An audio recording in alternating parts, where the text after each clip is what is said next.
tardes. Muy estimada directora general de Engie España, querida Loreto, estimados ponentes, estimados representantes institucionales, estimadas señoras, estimados señores. Es un placer darles la bienvenida aquí en el anfiteatro del Institut Français de Madrid e introducir esta mesa redonda en la que intervendrán destacados ponentes que abordarán desde sus propias perspectivas el tema de las ciudades del futuro. Es un gran honor recibirles hoy y quiero agradecerles sinceramente por su presencia.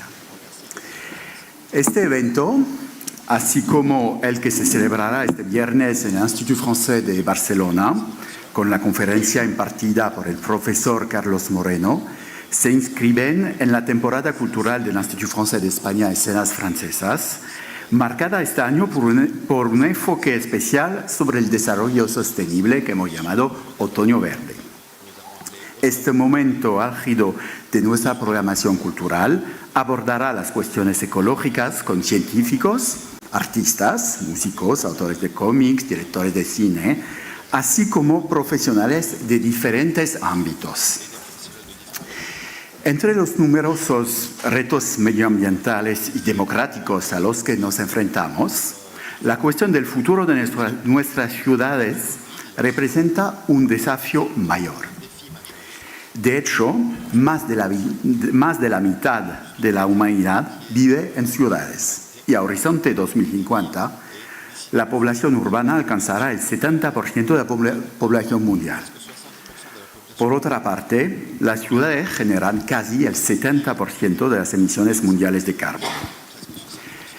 Para hacer frente a la expansión urbana en el contexto de cambio climático que estamos viviendo, debemos anticipar, adaptarnos y evolucionar hacia un modelo urbano acorde con los objetivos del desarrollo sostenible centrado en la preservación y la resiliencia de nuestros espacios urbanos.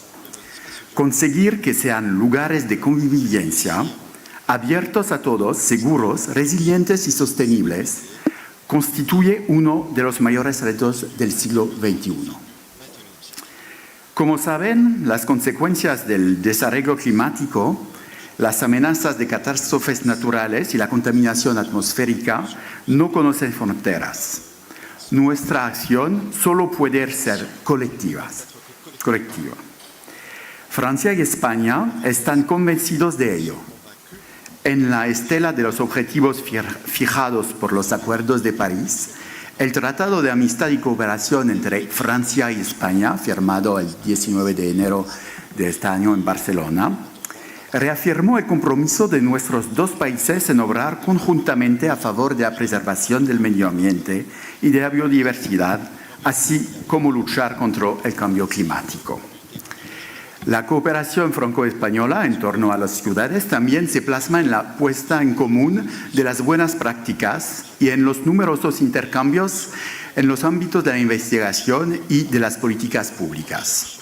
Así, en 2022, el Servicio Económico Regional de nuestra Embajada, en colaboración con el Ministerio Español de Transportes, Movilidad y Agenda Urbana, organizó aquí una conferencia dedicada a las ciudades sostenibles y resilientes. En aquella ocasión se firmó una carta de intenciones entre la Asociación France Ville Durable y la Red Española de Ciudades por el Clima, que depende de la Federación Española de Municipios y Provincias, y eso me parece un paso importante.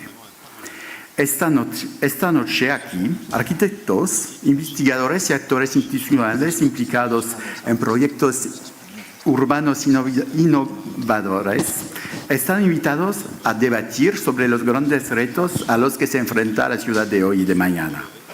Antes de dejar la palabra y para finalizar, quisiera agradecer a Engie, patrocinador del evento, particularmente a Loreto. Quiero saludar de manera especial la implicación de la empresa en la transición ecológica y en los temas relativos al desarrollo sostenible. Es un placer y un honor presentar juntos esta velada. Muchísimas gracias.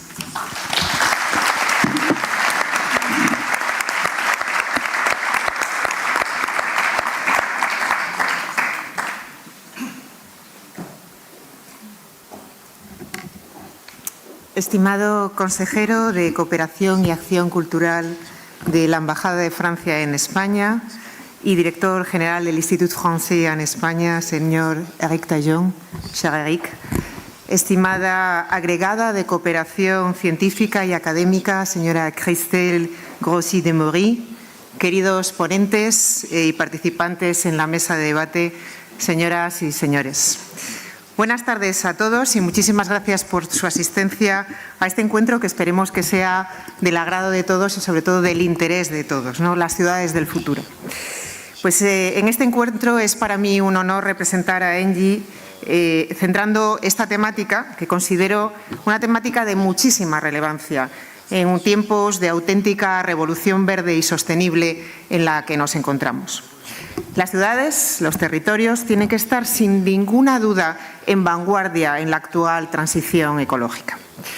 Y para comenzar, me gustaría expresar mi más sincero reconocimiento a la Embajada de Francia en España y al Institut Français por su encomiable labor en la promoción y apoyo de los intercambios institucionales entre Francia y España. Este compromiso es esencial. Necesitamos hacer mucha didáctica todos alrededor de los grandes desafíos que tenemos en el cambio climático y, por tanto, en la lucha contra ese cambio climático y en la transición energética. Y lo necesitamos hacer de manera coordinada, necesitamos hacerlo de manera conjunta entre las instituciones, entre la Administración y entre las empresas. Quiero agradecer también la oportunidad de compartir algunas reflexiones sobre este tema que considero o consideramos como empresa clave. Hablar del futuro de nuestras ciudades es, en definitiva, hablar del futuro de las personas, hablar de su calidad de vida y hablar de nuestro planeta. Las ciudades sostenibles representan el paradigma al que debemos aspirar para ganar este gran desafío, para ganar el futuro, ¿no? Puesto que la población mundial está acelerando, pero además las dinámicas de población están cambiando. En las estadísticas que veíamos en el año 90, solamente el 13% de la población vivía en las ciudades. Si me proyecto ahora al año 2030, vemos que el 60% de la población mundial ya vivirá en las ciudades y en el 2050 un 80%. Por tanto, el desafío es enorme, es un desafío económico, es un desafío ambiental, es un desafío social sin precedentes. Y la solución, difícil, pero la solución solamente puede pasar por sostenibilidad, por tecnología y por inclusividad. Los ciudadanos deben encontrar nuevos modelos de relacionarse con las ciudades y las ciudades posiblemente nuevos diseños de ciudades. Y estamos obligados, creo que como sociedad, a repensar cómo se integran todos estos conceptos en los modelos urbanos que veremos a futuro.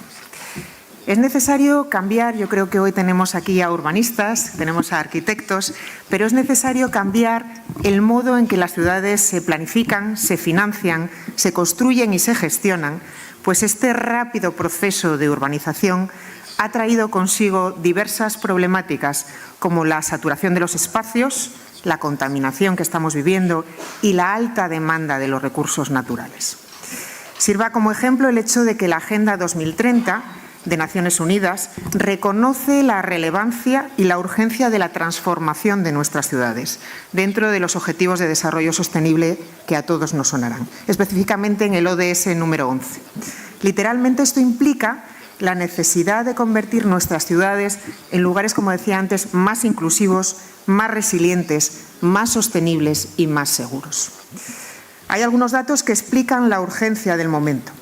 A pesar de que las ciudades ocupan solamente el 3% de la superficie terrestre, representan entre un 60 y un 80% del consumo de energía y el 75% de las emisiones de carbono. Es decir, los niveles de consumo de energía y de polución en las zonas urbanas son elevados y cualquier acción que podamos poner en marcha, sobre todo pensando a futuro, para controlar la huella de carbono, irá en beneficio de las personas, de las regiones y del planeta. En consecuencia, pues muchas ciudades ya están en marcha y ya trabajan, y nosotros estamos trabajando con esas ciudades en la consecución de ese ODS 11 y otros muchos a través de planes estratégicos relacionados con aspectos muy diversos como el uso del suelo, el transporte, la calidad del aire, la gestión de residuos, la gestión del agua o el cambio climático. Veremos ejemplos de todo ello, me imagino, en la mesa que tenemos a continuación y estoy segura que va a ser un punto muy interesante en el debate. Una manera que a nosotros nos parece directa y concreta de tomar acción y hacer que las ciudades sean más sostenibles es definir lo que llamamos la hoja de ruta hacia la neutralidad en carbono. Es decir, cómo las ciudades van a tener menor huella de carbono año tras año a medida que avancen los años. Esto implica acciones, como os decía, como la descarbonización del transporte, la construcción eficiente o la mejora de acceso a energías renovables y la eficiencia energética derivada de todo ello. Y para llevar a cabo esta ambición yo diría que hay varios elementos clave. Y uno de ellos, y fundamental, es tener una regulación clara, una regulación sólida y una regulación que respalde la ejecución de las acciones y de las propuestas, porque hoy en día hay muchas acciones y muchas propuestas promovidas por las administraciones y por parte de las empresas, y acciones que fomenten la cooperación, la concienciación y la iniciativa ciudadana. Este evento es un claro ejemplo de fomentar esa concienciación ante la ciudadanía. La contribución de las empresas en los esfuerzos de sostenibilidad, como os decía antes, es fundamental para progresar, y hay muchísimos planes en ese sentido. Y se puede hacer a título individual, como estamos sacando adelante proyectos, pero también a través, como el desafío es tan grande, a través de asociaciones, a través de alianzas con proveedores de tecnología y de encuentros como los que estamos celebrando hoy. Todo ello al final facilita la creación de lo que llamamos ecosistemas dinámicos, ecosistemas vivos, donde cada actor pueda enfocarse en su especialidad, ser capaces de, entre todos, atacar el desafío tan grande y de alguna manera también compartir los riesgos. Y por supuesto se puede hacer a través de inversiones en activos y en proyectos concretos como los que tenemos en Engie. Permitidme solamente comentaros un poco lo que estamos haciendo. Engie es una compañía líder, una compañía industrial global que busca liderar la transición energética hacia economías y sociedades neutras en carbono, y lo hacemos a través de la producción de energía renovable o producción baja en carbono con activos propios y la descarbonización de diversos sectores de actividad económica a través de soluciones industriales diversas, y no solamente de sectores de actividad económica, sino también de territorios geográficos. En España contamos con más de 1.700 megavatios de potencia instalada renovable, fundamentalmente eólica, fotovoltaica y mini hidráulica. Nuestra misión es seguir creciendo y con una amplia gama de servicios para la descarbonización, como os decía antes, tanto de la industria como de las ciudades, a través de soluciones de eficiencia energética, a través de generación distribuida, de energía fotovoltaica o de incluso de energía termosolar, cogeneración o redes urbanas de calor y frío, que yo creo que es uno de los grandes temas que mencionaremos hoy en la rediseño de los territorios. Pues en ese tema, en el tema de las redes de calor y frío, somos la compañía líder en España a este respecto. Contamos con más de 30 años de experiencia, más de 90 kilómetros de redes de calor y frío, teniendo las mayores redes de calor y frío a día de hoy en España, en Barcelona, en Zaragoza, en Palencia, en Pamplona, y tenemos muchos otros proyectos en desarrollo y mucha ilusión para abordar todos esos proyectos. Las redes de calor y frío urbanas son fundamentales si queremos atacar el nuevo diseño de las ciudades, si queremos atacar la descarbonización y queremos tener una huella de carbono, un impacto ambiental aceptable, disminuyendo esas emisiones de CO2 hasta un 50% en caso de no disponer de las redes, ¿no? En el Grupo Engie, además, tenemos muchísima experiencia internacional, tenemos más de 320 redes urbanas de calor y frío en marcha y tenemos la firme convicción de que la calefacción y la refrigeración de barrios y de distritos ya son elementos vertebradores de unas ciudades más eficientes y más sostenibles.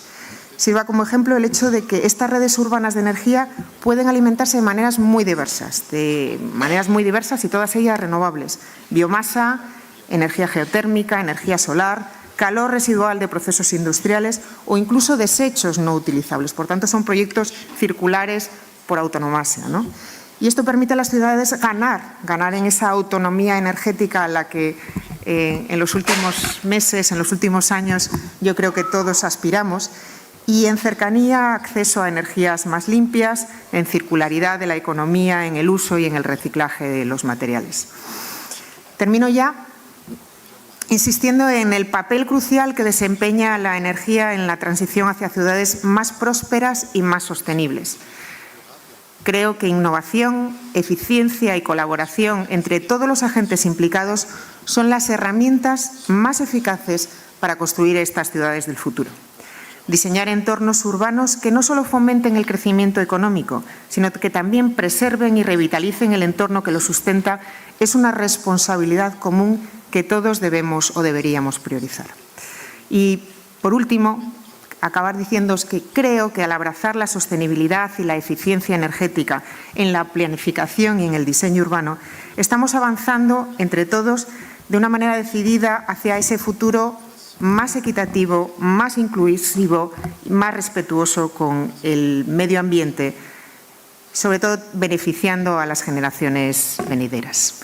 Muchísimas gracias de nuevo a todos, al Institut Français, a todos los ponentes que están hoy en esta mesa, por su atención y por su involucración en este encuentro.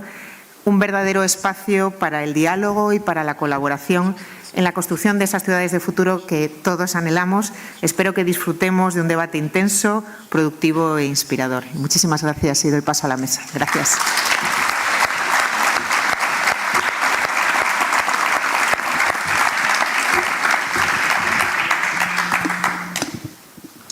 Hola, buenas tardes a todos. Mi nombre es Francisco Javier González González, soy profesor de urbanismo en la Universidad Europea y, como no puede ser de otra forma, pues agradezco muchísimo la oportunidad de estar aquí con todos ustedes, con los ponentes y los presentadores que ha habido antes. En esta mesa redonda le agradezco en fin, como suele ser, pues a la embajada, al instituto y al grupo ENGIE por hacer esta presentación. La verdad es que las dos presentaciones que ha habido antes a mí me van a llenar completamente el trabajo, porque muchas de las cosas que yo pensaba decir y que no voy a decir las han comentado antes las dos personas que me han precedido, ¿no? Lo que sí me gustaría, de algún modo, por aterrizar el título de la mesa que nos reúne, que es el título de Ciudades para el Futuro. Yo no me atrevería a decir que existe un tipo de ciudad. Creo que ha quedado claro cuáles, digamos, las preocupaciones globales que hemos comentado antes. Yo sumaría la nueva agenda urbana de ONU Habitat que se planteó en el 2016 en Quito, y que puede ser, digamos, una hoja de ruta, como se mencionaba antes, para ver qué hacer con nuestras ciudades. Pero luego esos esfuerzos colectivos tienen que aterrizarse en los territorios concretos. Entonces, no tiene nada que ver cuáles son las preocupaciones y los problemas de los países del sur global, donde básicamente lo que hay que hacer es organizar, o en mi opinión, una de las cosas más importantes es organizar el crecimiento completamente rápido y fenomenal que están teniendo sus poblaciones urbanas con respecto a cuáles son los retos que tenemos en las ciudades europeas, y ahí es donde nos vamos a centrar un poco. En mi opinión, estos retos, si tuviera que simplificarlos mucho, diría que básicamente tienen que ver con cómo mitigamos y nos adaptamos a lo que nos viene relacionado con el cambio climático, por un lado, y por otro lado, cómo intentamos no acrecentar la desigualdad urbana que hemos experimentado en las dos últimas décadas. Para mí esos serían los dos digamos, problemas que hay que acuciar desde muchos puntos de vista, desde muchas operaciones distintas, desde muchas políticas que se puedan implementar, pero en distintos contextos. Y haciendo hincapié en esta diferencia de contextos, yo creo que es una oportunidad esta mesa para poner de alguna forma, no sé, echar un poco de información, comunicar, como se decía antes, a la ciudadanía qué es lo que se está haciendo en Francia y qué estamos haciendo en España, en concreto en la ciudad de Madrid. Y precisamente aquí tenemos personas con voces muy autorizadas para podernos poner en contexto con cuáles, digamos, cómo se aterrizan estos problemas de los que estamos hablando y las soluciones posibles en los territorios. Para ello voy a presentar a estas voces autorizadas, como decía antes, empezando por mi izquierda más inmediata, Valérie Flicoton. Valérie es vicepresidenta del Consejo Nacional de la Orden de los Arquitectos francés.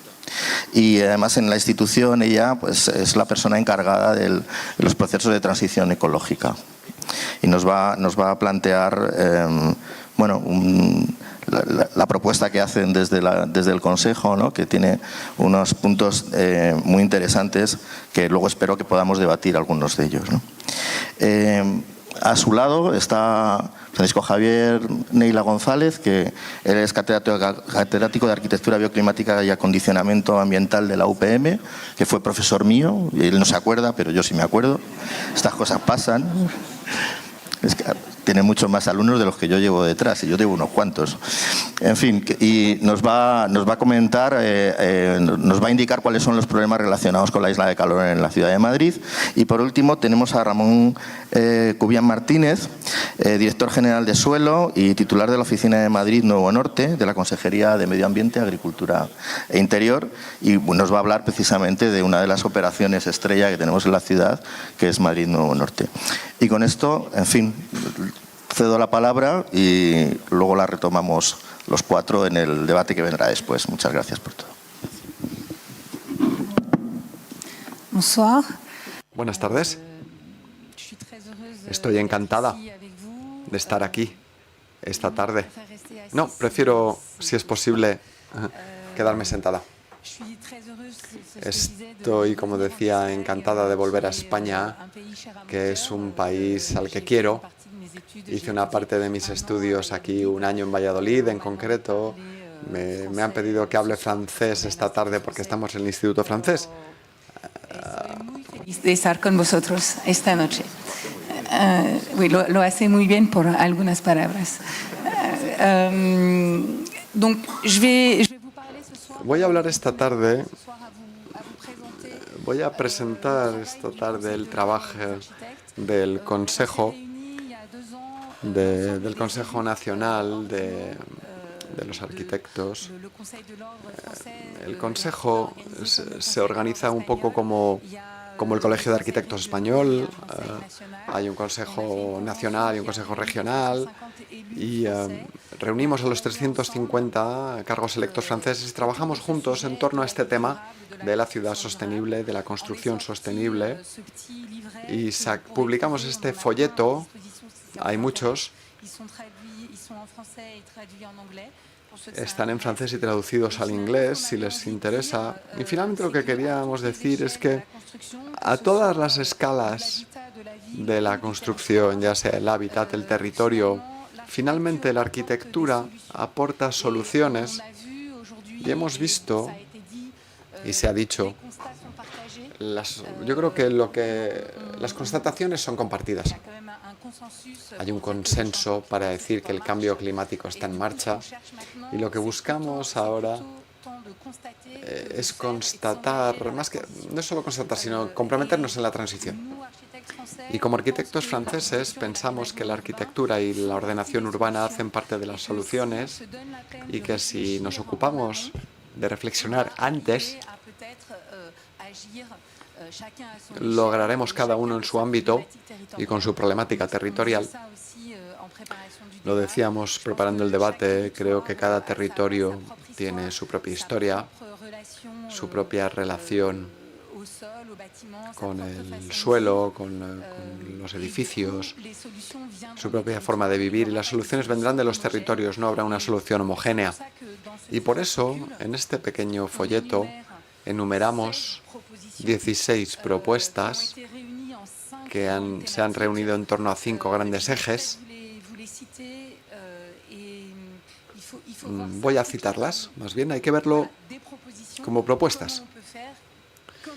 ¿Cómo se puede hacer? ¿Cómo se puede actuar? No hay orden, no hay jerarquía. Y lo que se dijo antes es ¿cómo vamos a hacerlo? ¿Hay prioridades? Pues diría que cada territorio tendrá que establecer sus prioridades primero, y que idealmente habría que hacerlo todo al mismo tiempo, conjuntamente. Así que puede ser también un compromiso que podemos tomar todos juntos, ciudadanos, políticos, diseñadores de la ordenación urbana, para intentar hacerlo lo mejor posible y en todas las temáticas al mismo tiempo.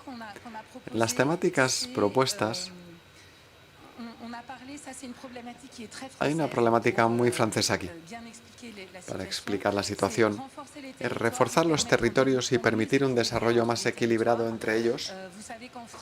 Saben que en Francia tenemos una organización política que está muy centralizada, con un Estado muy fuerte y provincias que tienen menos poder. Y esta cuestión de reequilibrar los territorios es muy importante.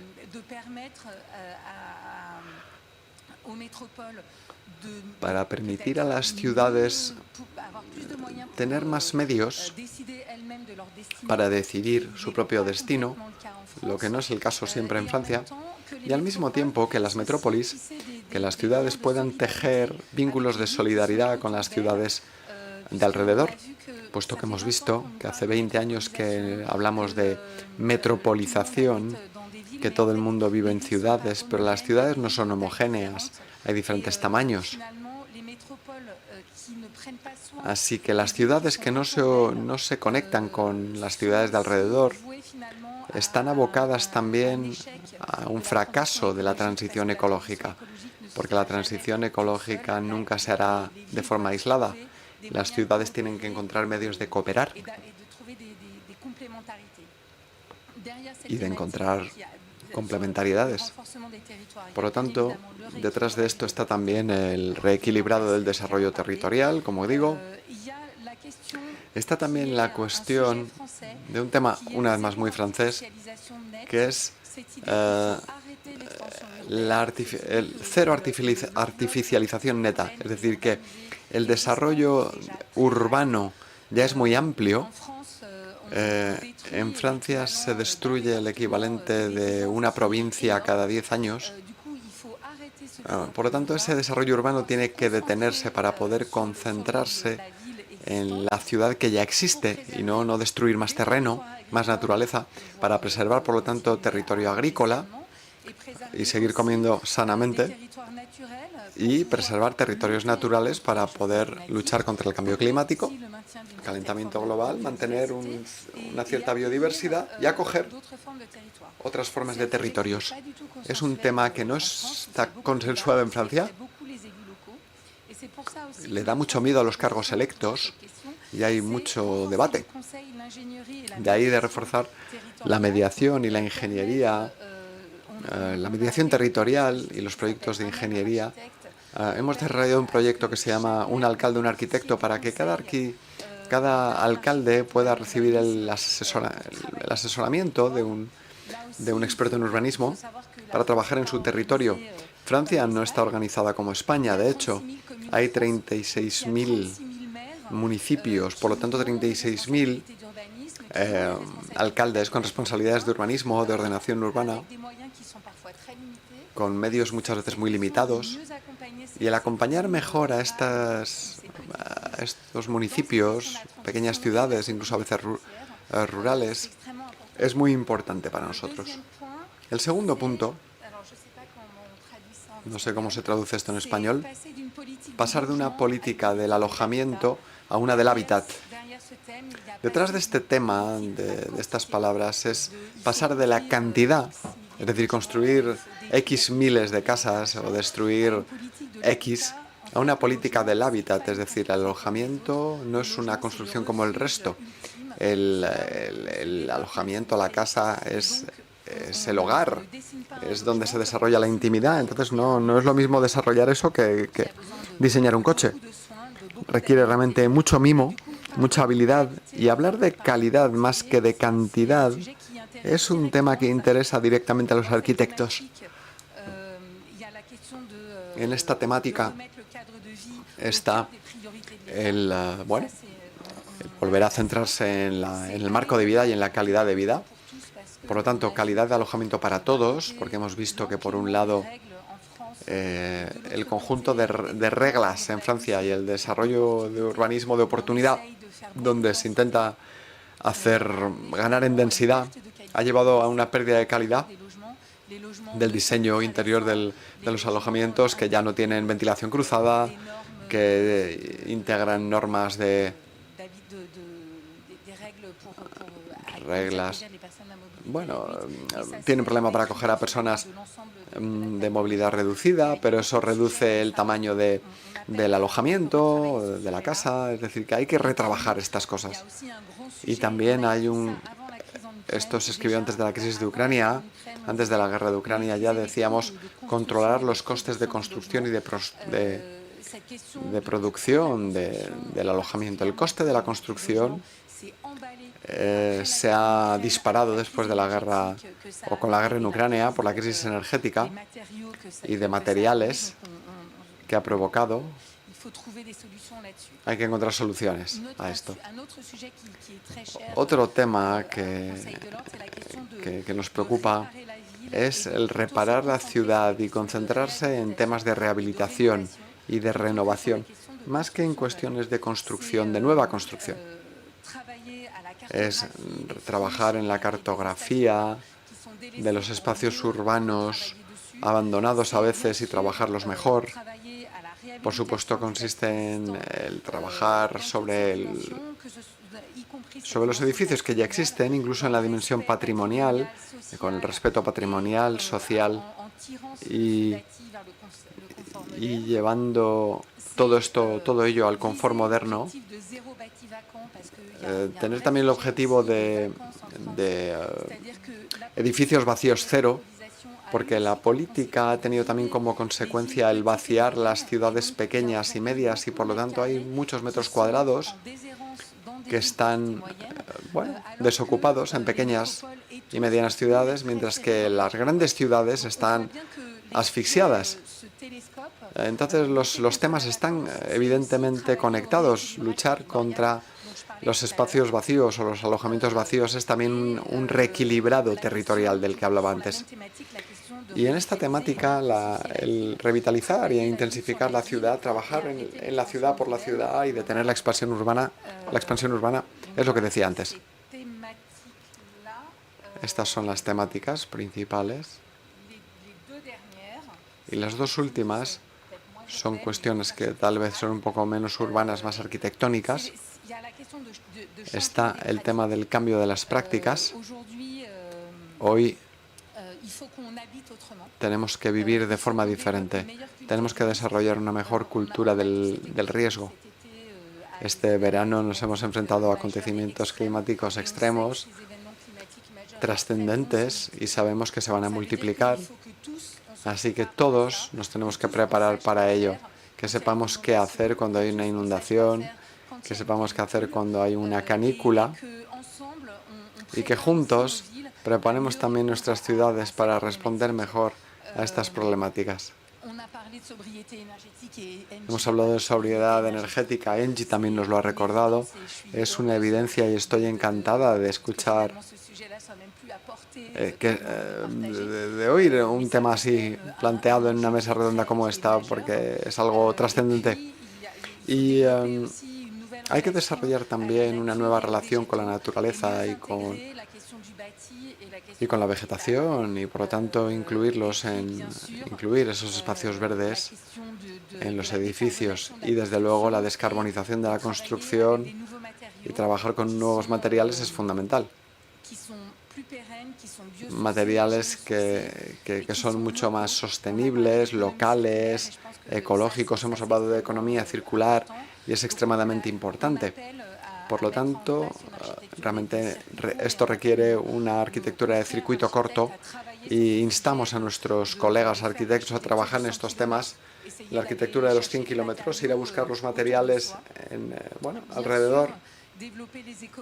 Desde luego, desarrollar los materiales que sean georrespetuosos, que sean lo más ecológicos posibles, para evitar trabajar con cemento, sobre todo. Es construir de forma diferente una arquitectura bioclimática. Y en torno a todo esto, todos estos cambios no se podrán hacer si no los acompañamos con formación de los arquitectos, de los artesanos, de todo el ecosistema de la construcción. Este es brevemente el mensaje del Consejo Nacional del Colegio de Arquitectos en torno a la ciudad sostenible Y para cerrar el círculo, vuelvo a lo que decía antes. Por supuesto, el conjunto de estas temáticas se encarnarán de forma diferente en cada territorio.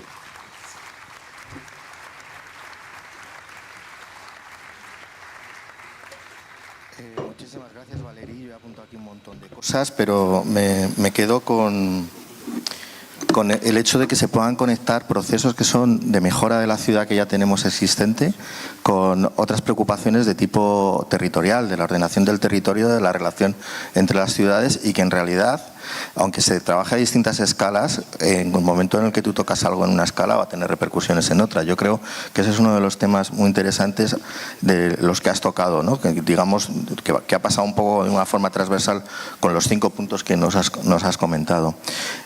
Bueno, en fin, que esto da mucho material para luego hacer preguntas y demás. Muchas gracias. Pues Javier, cuando quieras. Bueno, en primer lugar, buenas tardes y muchas gracias por esta amable invitación que nos va a permitir hablar de la ciudad sostenible, de la ciudad del futuro.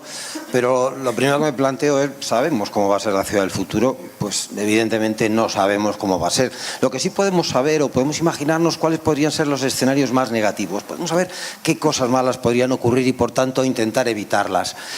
Una de esas cuestiones podría ser una superisla de calor urbana. Hoy nuestras ciudades son islas de calor, pero podría haber una superisla provocada por el cambio climático y por el recalentamiento global. ¿Qué es una isla de calor? Pues una isla de calor es una alteración del clima, del lugar. Es una alteración provocada por la radiación solar y por la actividad y el calor antropogénico generado por los ocupantes. ¿Dónde está el origen de la isla de calor y de estas actividades? Pues está en los seres humanos. Cuando dejamos de ser recolectadores y nos hicimos sedentarios y cultivadores y necesitamos tener un suelo donde poder cultivar, y tuvimos que quitar bosques, prados, convertir superficies verdes en superficies terrosas, que después se convirtieron en pequeños pueblos, pequeñas aldeas y más tarde en grandes urbes que convirtieron ese suelo terroso en hormigón, en asfalto, y por tanto en una situación más crítica de la que teníamos antes.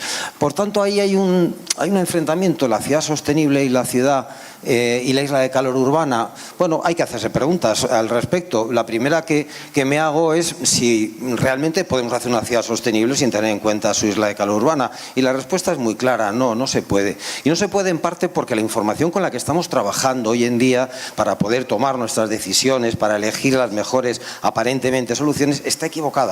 No es correcta. Las bases de datos climáticas no son válidas si no tenemos en cuenta la isla de calor urbana. ¿Es siempre negativa la isla de calor? Bueno, podríamos decir que no, porque realmente en invierno pues gastaríamos menos. Una ciudad más cálida gasta menos que una ciudad más fría. La ciudad sostenible, en mayúsculas, ¿podría realmente eliminar la isla de calor? Pues probablemente podría eliminarla. ¿Pero se debe eliminar? Yo es que me planteo todas estas cosas siempre. Habría que tener en cuenta criterios energéticos, la salud y la biodiversidad. Habría que tener en cuenta todo.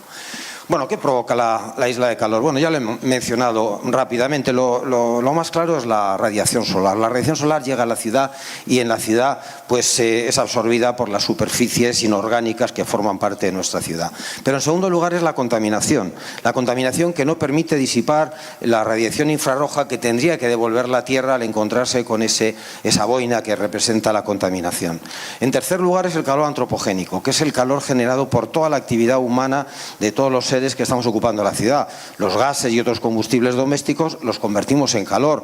La gasolina, el diésel que utilizamos para la automoción lo convertimos en calor. Incluso la electricidad que nos llega a la ciudad por un cable también la convertimos en calor. Y por último, los alimentos los convertimos en calor, porque los alimentos son energía y a través del cuerpo humano aquello se convierte igualmente en calor. Por tanto, ¿qué alternativas tenemos? Bueno, evidentemente la radiación solar no podemos evitarla, la que corresponda a nuestra latitud será la que tendrá que venir, pero sí podemos evitar que la ciudad se caliente. Podemos poner superficies más claras, podemos poner superficies vegetales que aun absorbiendo radiación no se calientan. Hay que evitar todo tipo de contaminación dentro de la ciudad, eliminando al máximo todas las fuentes de combustión, ya sea el transporte, ya sea dentro de los sistemas de acondicionamiento. En cuanto al calor antropogénico, pues tampoco podemos evitar que la población sea la que corresponda y el CO2 emitido por nuestra actividad, nuestra respiración, pues vaya a producirse igualmente. Pero sí vamos a poder intervenir sobre todo lo que sean nuevas aportaciones de gases de efecto invernadero a través del acondicionamiento si nuestros edificios no son eficientes energéticamente. ¿Esto a qué nos debería llevar? Pues nos debería llevar a una ciudad verde, en primer lugar, en el que la vegetación resuelva este primer problema. En segundo lugar, pues podría ser una ciudad eléctrica, en la que no hubiera combustión dentro de la ciudad y por tanto no hubiera contaminación. En tercer lugar, a una ciudad bioclimática en la que el diseño fuera suficientemente eficiente como para que los edificios no consumieran energía. Y finalmente, realmente una ciudad autosuficiente incluso en términos casi me atrevería a decir de alimentos. La isla de calor es un fenómeno dinámico, de hecho esa es la isla de calor urbana de Madrid, lo que estamos viendo ahí arriba es cómo va evolucionando a lo largo del día, el momento más crítico siempre es en la madrugada, cuando se producen las diferencias más altas, pero si nos fijamos en las fotos fijas que aparecen a la derecha, veremos cómo hay unas diferencias cromáticas que representan diferencias de temperatura que en el caso de Madrid pueden ser de 7 u 8 grados o más. Es decir, estamos hablando dentro de la misma ciudad de varias ciudades distintas. ¿Cómo se puede plantear la misma solución, el mismo urbanismo, la misma arquitectura para ciudades tan diferentes?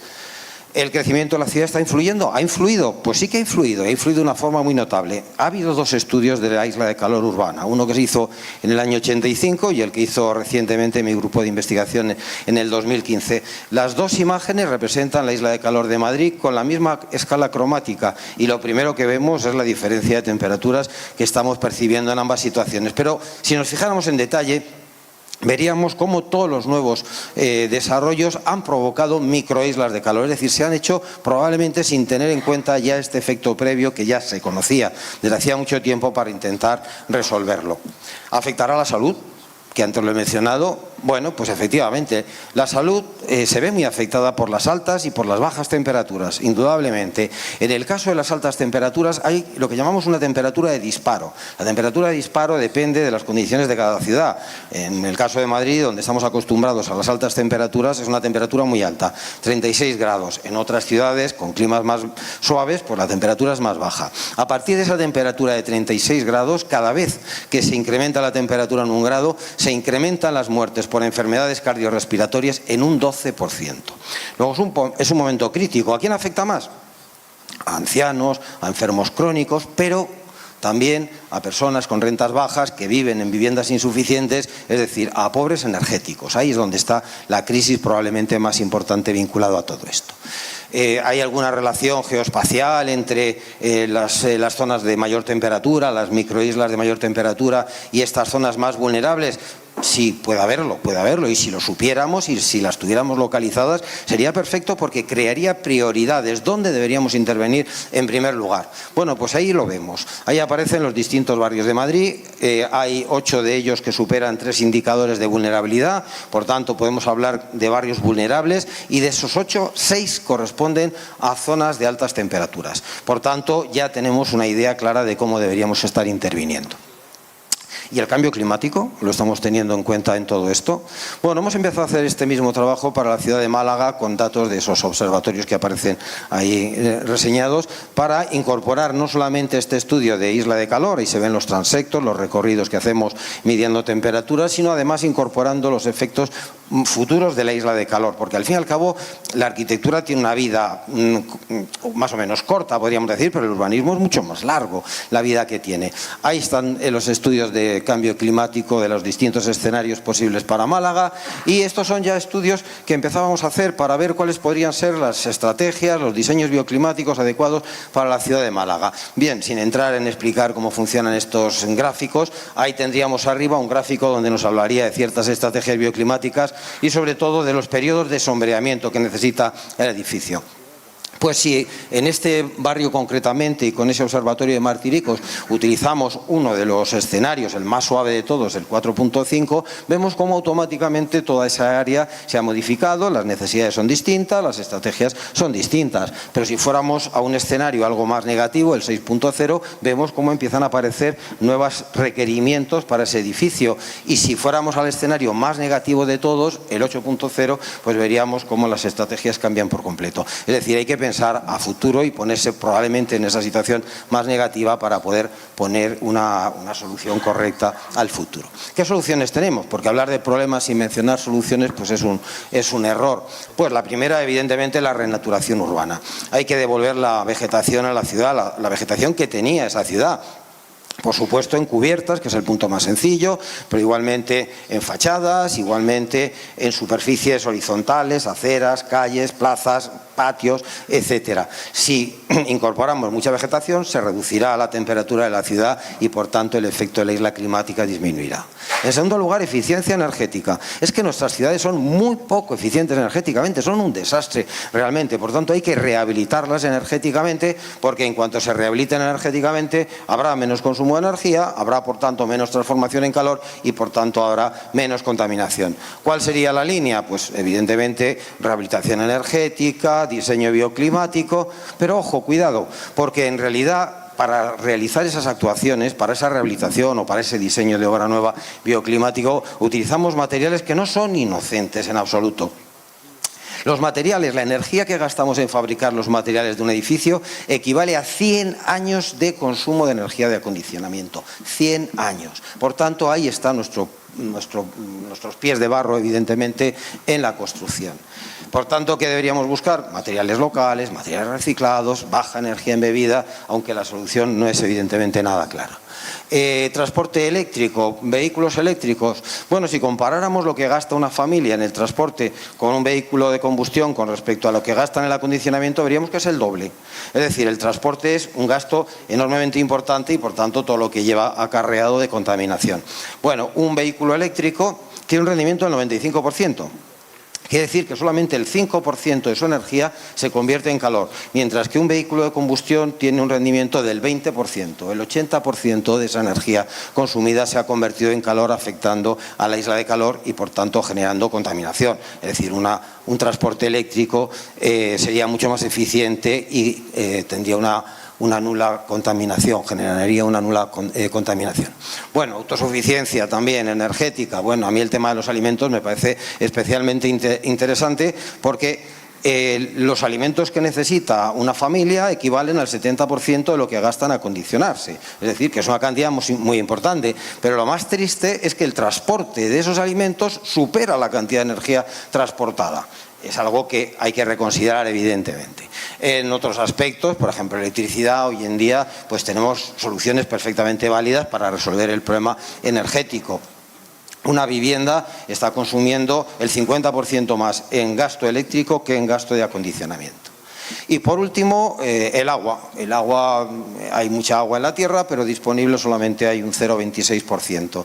Ese agua no va a cambiar, no vamos a aumentarla, va a aumentar la población, nos va a tocar cada vez menos y cada vez va a estar peor distribuida. Por tanto, ese desequilibrio hay que resolverlo. ¿Cómo? Pues en principio a través de las ciudades, a través de pavimentos drenantes, que recuperen los acuíferos de las ciudades, que hagan las superficies de las ciudades más frescas, con el tratamiento de las aguas grises de una forma ya generalizada, incluso con la recogida de aguas de lluvia, como se ha hecho siempre en la arquitectura tradicional. Por tanto, como conclusiones, la superisla de calor urbana, como la denomino en base al cambio climático, provocada por ese cambio climático, puede tener unas consecuencias tremendas sobre la salud de las personas y, por tanto, la economía también, y sobre el bienestar. Y los puntos más críticos van a ser la población vulnerable, y es por donde deberíamos empezar a resolver el tema. Aunque pudiéramos encontrarle ventajas energéticas, que en algún caso ya he oído que alguien habla de ventajas energéticas en la isla de calor, los daños para la biodiversidad y para el medio ambiente pues serían realmente irremediables. Por tanto, yo creo que hablar o pensar en una ciudad verde, una ciudad bioclimática, una ciudad eléctrica y una ciudad autosuficiente pues debería ser la vía, por lo menos, para cerrar ese camino tan negativo que puede tener esa ciudad del futuro si no somos capaces de comprender que puede ocurrir que nos encontremos con ciudades enormemente calientes. Y nada más. Muchas gracias.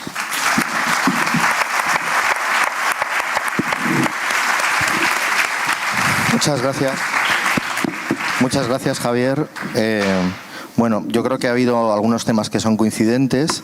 Me ha gustado mucho esa tipificación que has hecho sobre ciudad verde, ciudad eléctrica, ciudad bioclimática y ciudad autosuficiente. Seguro que sale en la conversación posterior.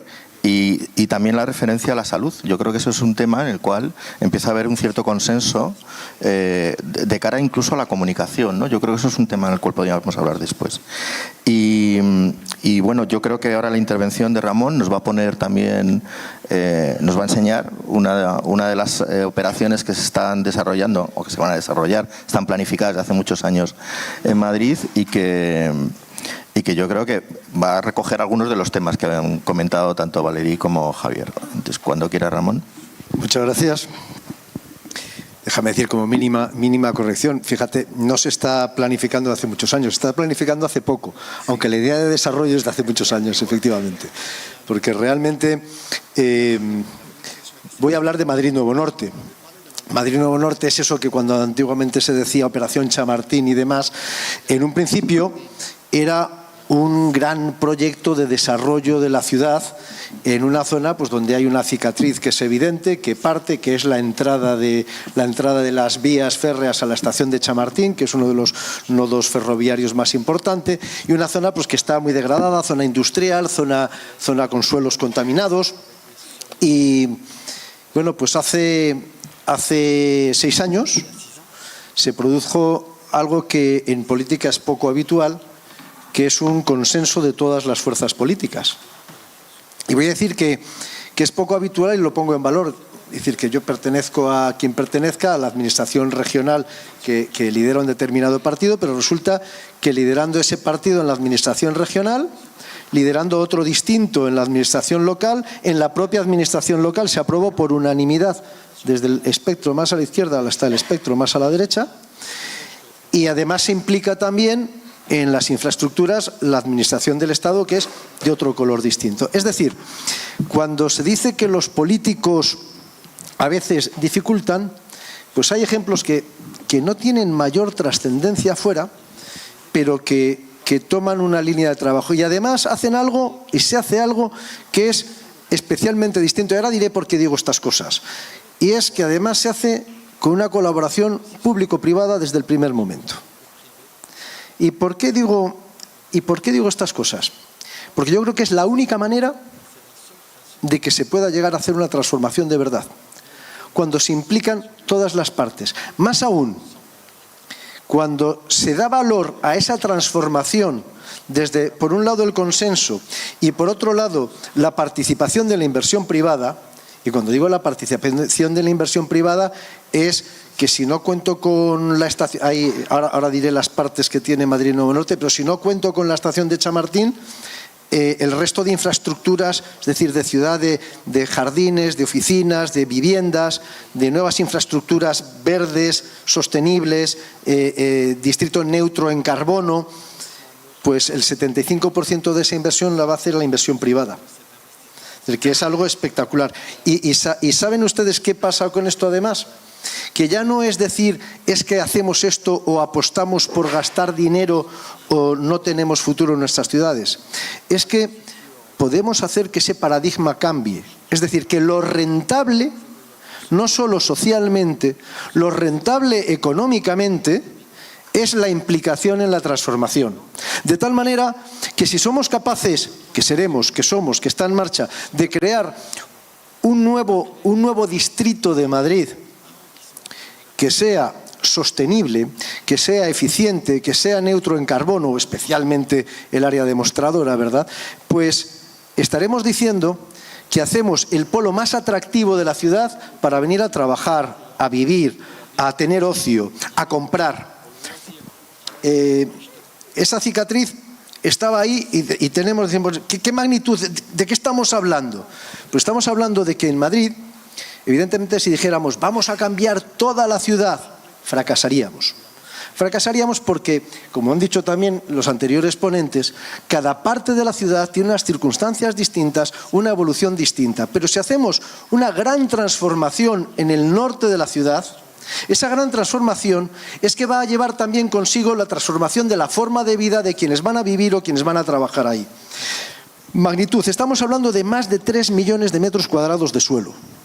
O por decirlo de una manera gráfica, más de 5,5 millones de distancia de norte a sur, que es como decir la distancia que hay desde la plaza de Neptuno, donde los que no suelen ganar mucho celebran a veces ahí cosas, hasta la Plaza de Castilla.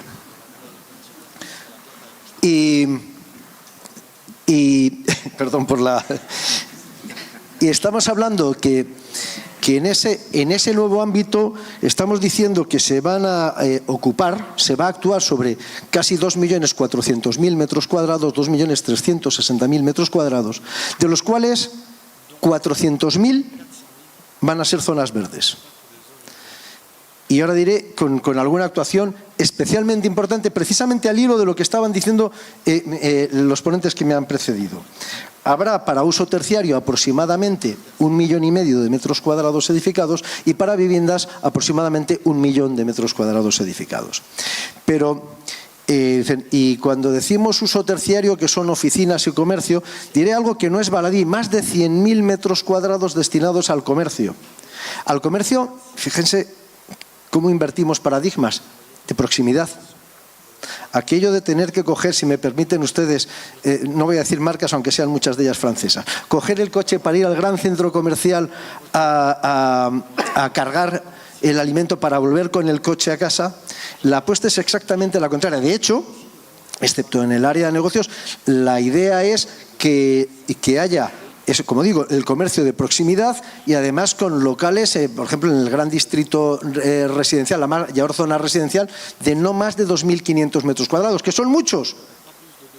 Pero estamos hablando de superficies medias, accesibles, cercanas y mucho comercio de proximidad. Y con esto diremos, ¿y se construye mucho? Claro, evidentemente sí, habrá más de 300 edificaciones y habrá una edificación, una torre de oficinas de 300 metros, que será el edificio más alto de la Europa occidental. Pero a buen seguro, el único rascacielos, que solemos decir en lenguaje coloquial, que tiene que ser eficiente en su propia configuración. Es decir, que desde su configuración inicial hasta el final, como todos los edificios van a tener que contribuir a la generación eléctrica, todos públicos y privados, y además va a haber cubiertas verdes, y además va a haber redes de frío-calor, que de hecho ahora mismo se están desarrollando los estudios para ver cuál es el sistema, y seguramente la solución sea una combinación de todos ellos, para sistemas que sean absolutamente de energía verde. Quiero decir que pueden ser combinaciones de tomar el calor que producen las empresas que hay en la zona. Madrid se está convirtiendo en un gran nodo de, por ejemplo, data centers. Los data centers, que necesitan un consumo eléctrico altísimo y una refrigeración altísima de sus propias instalaciones, las que nos permiten navegar y guardar cosas en la nube y todas estas cosas, pues producen unos excedentes de calor que podrían ser reutilizados para las redes de frío-calor que tendrá Madrid Nuevo Norte. Pero es que al mismo tiempo, y tenemos algunos ejemplos ya de utilización, pues podemos hablar de geotermia. Es decir, que haciendo unos agujeros en el suelo bajamos el agua donde la temperatura es constante en la tierra y tenemos a unas distancias no excesivamente profundas una temperatura constante del orden de 20-25 grados que nos permite que el golpe de consumo energético para calentar más ese agua, pues no es lo mismo en invierno en Madrid calentar el agua desde los 20 o 25 grados a desde los 0 grados. Quiero decir que todo esto implementado desde las infraestructuras de urbanización a la futura edificación, que tiene que ser además con materiales bajos en carbono, porque es que las propias edificaciones tendrán que pasar sus propios test de huella de carbono desde los propios materiales al propio uso. Lo que estamos diciendo es que los edificios sean 100% neutros en carbono. 100%. Y entre tanto, pues vamos a tener generación de energía limpia con captación de energía solar, he dicho antes de los edificios, pero también en la vía pública. Y he dicho antes 400.000 metros de zonas verdes, que hay una parte de ella que es, si me permiten decirlo así, espectacular. Se van a cubrir aproximadamente 180.000 metros cuadrados de vías de Renfe, 25.000 al sur de la estación, que ya está en marcha, esto no es un proyecto a futuro, ya está en marcha, ya se está haciendo, y unos 155.000 metros al norte, es decir, de la estación de Chamartín hacia el norte, hacia arriba.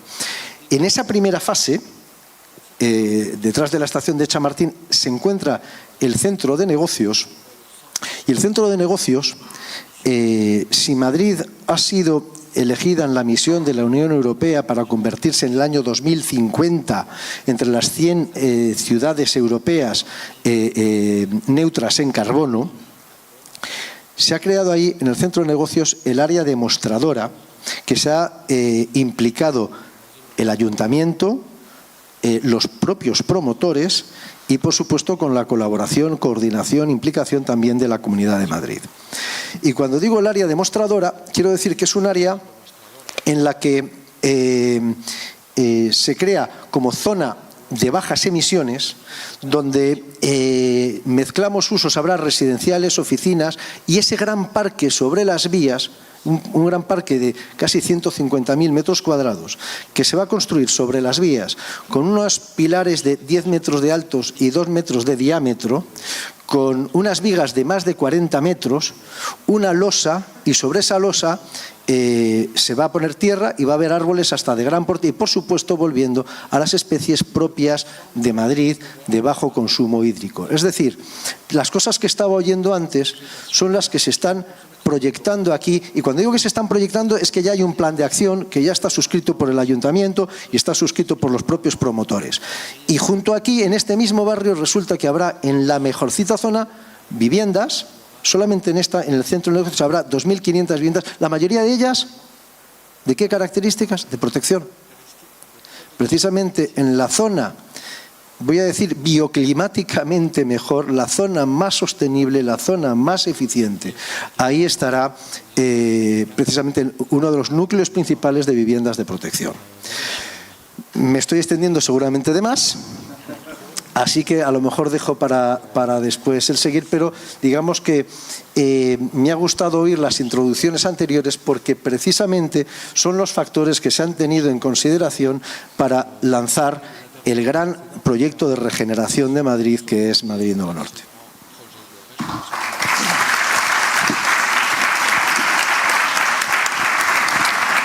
Muchas gracias, Ramón.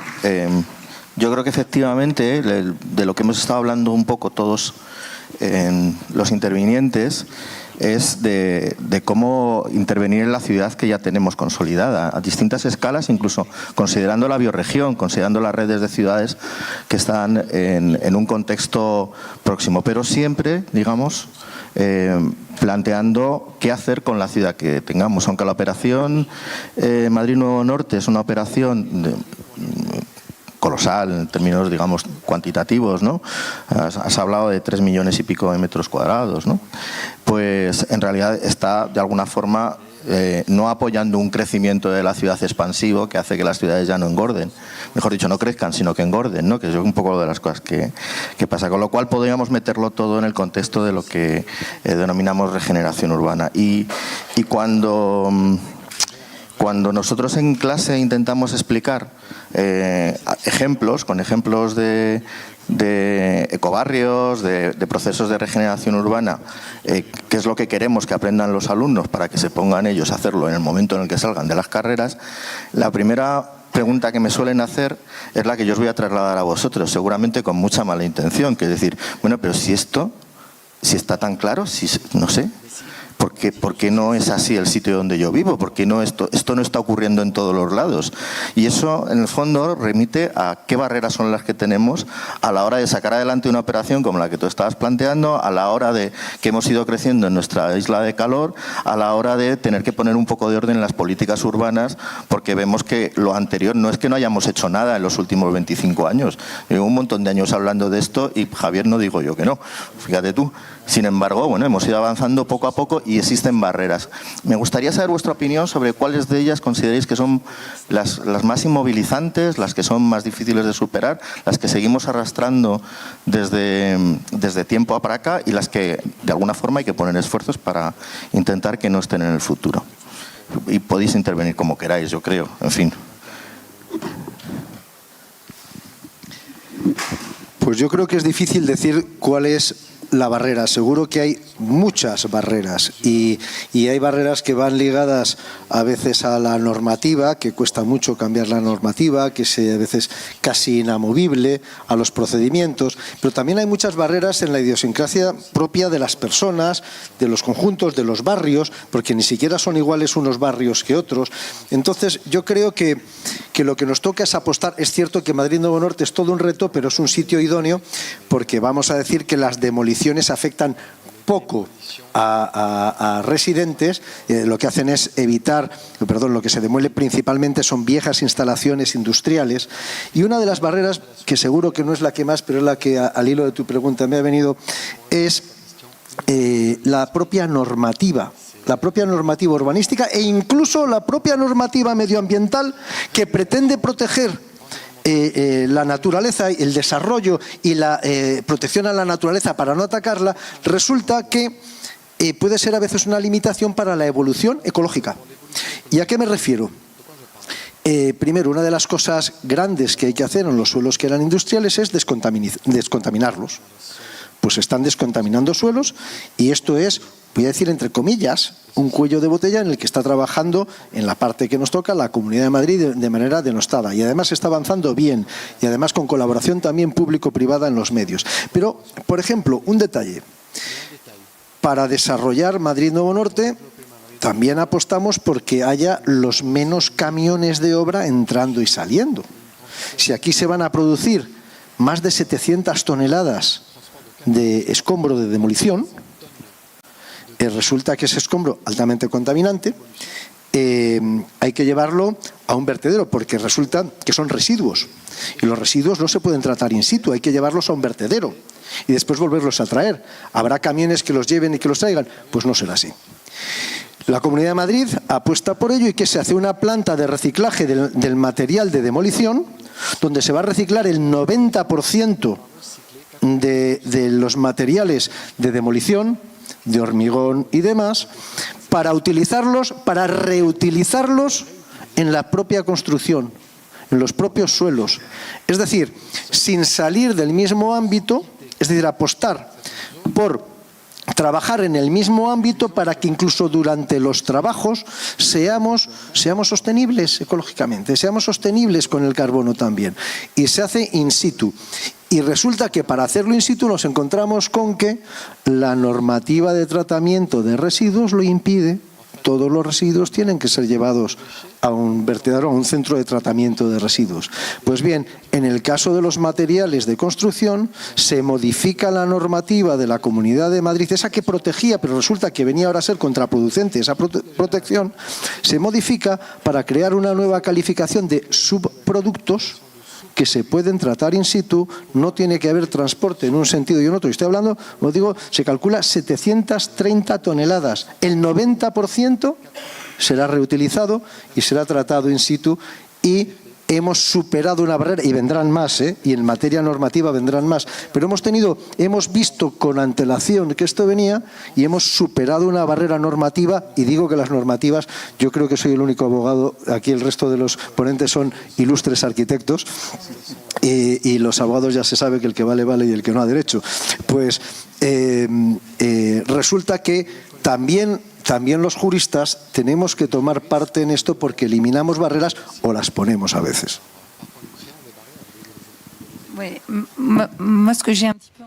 Yo lo que tengo ganas de decir sobre el gran freno, creo que el freno más importante es el cambio en sí.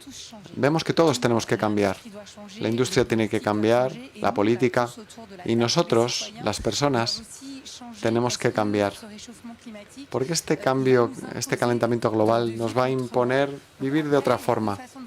Hay dos formas de verlo. Intentamos ser dinámicos y no darnos por vencidos o esperar a que las cosas se nos impongan.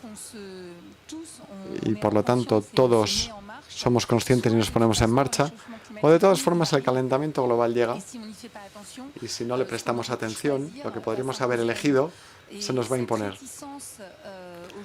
Esta reticencia al cambio es algo que tenemos en nosotros cambiar cuando, bueno, no es el momento tal vez para nosotros o no tenemos ganas de hacerlo. Y cuando no es una temática que nos toca directamente, es complicado, no es fácil. Lo que quiero decir con esta cuestión es que tal vez la forma en la que las cosas se hacen de forma diferente es que también vamos a tener que convencer y consagrar tiempo a hablar en torno a cada proyecto, proyecto por proyecto, convencer a la gente, acompañar las tomas de decisión para que todo el mundo encuentre su lugar y para que finalmente estos proyectos, que son bastante radicales, que tienen una forma de actuar totalmente diferente, puedan ser aceptables. La transición ecológica no podrá imponerse, tendrá que ser aceptable para todos. Y creo también que Javier ha hablado de... Lo siento, que no me viene la palabra. De inclusión, de igualdad frente al cambio climático. Conocemos la precariedad energética, sabemos que las personas que reciben un impacto más duro del cambio climático son las personas que ya hoy son las más vulnerables, las más pobres, los enfermos, las personas ancianas. Por lo tanto, todos estos cambios tienen que ser aceptables para ellos de forma económica también.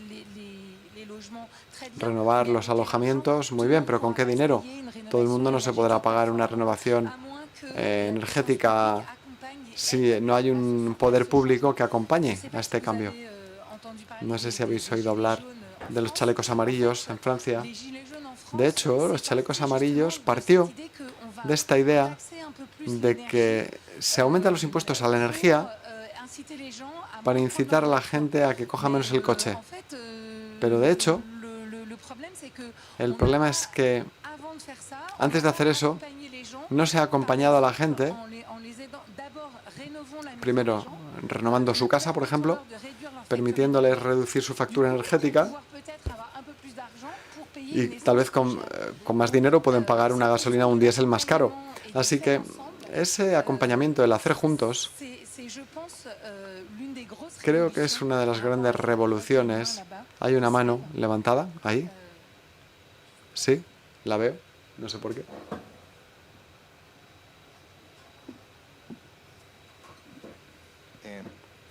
Yo creo que tenemos todavía un ratito, incluso podríamos aceptar alguna... La palabra aceptar no es bonita, no me ha salido bien, sonaba mejor en mi cabeza. Dar pie a que hubiera alguna pregunta por parte del público, pero vamos a intentar vamos a dejar que Javier conteste la pregunta que yo le había hecho antes. Voy a ser muy rápido para poder aceptar las preguntas, que es lo más interesante y lo más entretenido en estos casos. Yo, para animar a mis alumnos, cuando he empezado siempre a hablar de sostenibilidad, yo les digo que la arquitectura y la ciudad son no sostenibles. O sea, que les animo mucho, evidentemente, diciéndoles que no es sostenible, pero es la realidad. Hay que ser así, claro. Si la sostenibilidad es conservar los recursos, la arquitectura y la ciudad y el urbanismo es agotar recursos, los agotamos. Son recursos materiales, son recursos energéticos, son recursos de agua, los agotamos, los recursos. Luego, ahí es que ya partimos de una dificultad enorme, de una barrera enorme. Es que es muy difícil ya a partir de ahí. Pero por contestar exactamente a la pregunta del moderador, creo que la mayor barrera es la propia ciudad. La ciudad está consolidada, la ciudad, tanto en lo que es el urbanismo como los edificios, como la sociedad, está consolidada y yo la veo como un terrible dinosaurio lentísimo, el lento estegosaurio que se mueve a una lentitud terrorífica, que cualquier cambio que queramos hacer sobre la ciudad es enormemente difícil y tiene una trascendencia global enormemente pequeña, aunque a mí me parezca que la ciudad debería ser una ciudad verde, porque lo he dicho, llevo mucho tiempo trabajando sobre las superficies verdes, creo inmensamente en los beneficios que tiene para la ciudad. ¿Cómo se puede poner la ciudad, ese tipo de ciudad verde, en un casco antiguo, con una tipología edificatoria que no lo admite, que es imposible? Luego no podemos hacerlo, no, es que hay que llenar todo de parques. ¿Dónde? ¿En las calles estrechitas que tenemos en el barrio? No, es imposible. O sea, realmente es muy complicado. Cuando antes he mencionado claro, hay que rehabilitar la ciudad porque la ciudad verdaderamente, los edificios son muy poco eficientes energéticamente. Si vemos la cantidad de edificios que están con una calificación energética ínfima, vemos que son la inmensa mayoría, porque realmente nuestras normativas son desde hace muy poco tiempo, existen desde hace muy poco tiempo, estamos hablando de los años 80, del 79, y las que realmente han sido un poco más estrictas son mucho más recientes. Por tanto, la implicación de esas normativas en lo que tenemos hoy en día es muy poco. ¿Habría que rehabilitar? Sí, vamos a rehabilitar. ¿Cómo vamos a rehabilitar la ciudad? ¿De dónde sale el presupuesto? ¿Cuánto podemos intervenir? ¿Cuánto presupuesto público o privado puede intervenir rehabilitando edificios? ¿Se puede rehabilitar? Evidentemente, se debe seguir rehabilitando. Vamos a hacer obra nueva ya mucho más eficiente, porque claro, la normativa actual es mucho más estricta que la de años pasados y la que vendrá de futuro lo será más todavía. Estoy convencido que Madrid Nuevo Norte va a tener unos edificios enormemente eficientes energéticamente, pero ¿cómo repercute todo eso sobre la ciudad? De una forma mínima. Luego, realmente creo que la auténtica barrera es la ciudad, la dificultad que tenemos para dar ese paso adelante. Dicho esto, vamos a ser un poco positivos, porque también se lo digo a los alumnos que quieren hacer cosas maravillosas, que quieren hacer cosas perfectas, que quieren hacer cosas autosuficientes, y a lo mejor no se puede. No se puede por presupuesto, por el edificio, por las ordenanzas, por el propietario, por el cliente, por lo que sea. ¿Puedes mejorar un 10%? Hombre, un 10% sí. Pues ya está, es fenomenal. Aunque llegue solo al 10%, es estupendo. Luego, aunque yo me he puesto muy negativo ahora al hablar de las barreras, creo que cualquier pequeña intervención es imprescindible. Sí, yo estoy absolutamente de acuerdo en esto, pero había un viejo dicho que decía que un primer paso no te lleva a donde quieres llevar, pero te saca de donde estabas. Y seguramente eso sea también Madrid Nuevo Norte. Iba a decir que hay una barrera que yo creo que con Madrid Nuevo Norte, además, ya de entrada, ya de base, se supera, que es aquello de contraponer. Decías, Javier, que el principal enemigo es la propia ciudad, pero es que me has recordado que aquello se contraponía cuando se decía o ecologismo o ladrillo. Las ciudades tienen que crecer porque resulta que necesitamos casas, necesitamos viviendas, necesitamos servicios, necesitamos lugares donde trabajar. Y cuando se decía casa o ladrillo, lo que se venía a decir, en algunos casos, no en todos evidentemente, lo llevo al extremo, y sé que llevar al extremo las cosas a veces es desnaturalizarlas, pero se decía o especulas o defiendes la naturaleza. Y resulta que lo que se ve en Madrid Nuevo Norte es que el mayor proyecto de regeneración urbana que tiene las mayores medidas implementadas, que busca ser y que será neutro en carbono, que los vehículos serán eléctricos, que la calefacción será sin combustión en las casas, que los materiales de construcción serán libres de carbono y tendrán además que certificarse para ello y evaluarse en sus propios resultados. Pues además eso resulta que es negocio. Yo creo que este cambio es paradigmático. Y cuando se da este cambio, si resulta que eso es negocio, el que no lo haga se quedará fuera del negocio. Y este cambio, que será solo un paso, puede invertir el ritmo de los pasos que se estaban dando antes en los crecimientos de las ciudades. Y hablamos de Madrid Nuevo Norte, pero me consta, por ejemplo, que en los desarrollos del sureste de Madrid, Aijones, Berrocales, Los Cerros, pues resulta que parece que hay una suerte de competición, lo digo en tono coloquial, una suerte de competición a ver cuál es más verde y pone más árboles que sean además de especies propias arbóreas de Madrid, a ver quién tiene mejor transporte eléctrico, a ver quién tiene mejores cubiertas verdes, a ver quién tiene pavimentos más eficientes, a ver quién tiene mayor generación de energía limpia. Pues esa barrera que ha existido tantas veces, es decir, crecer la ciudad es malo para el ecosistema, se puede convertir en que ese crecer de la ciudad sea una inversión óptima, también económicamente, alinear el beneficio social en todos sus aspectos, incluido el ambiental, con el económico. Madrid Nuevo Norte se prevé que tenga un impacto sobre el PIB nacional de 15.000 millones de euros. Solo para Madrid de 12.000 millones de euros, con todos los requisitos ambientales como ningún otro desarrollo en España y probablemente en Europa. por lo menos en la parte suroccidental de Europa.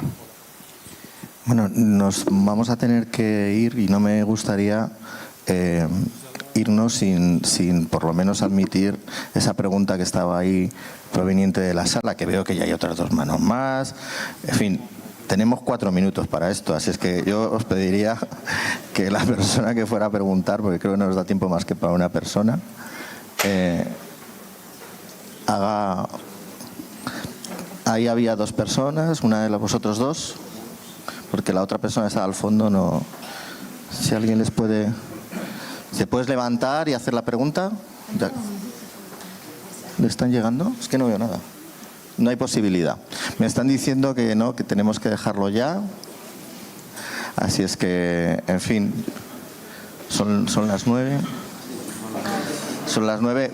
Doy las gracias a todos. Nos hemos administrado aceptablemente, pero no ha habido preguntas del público. Muchísimas gracias.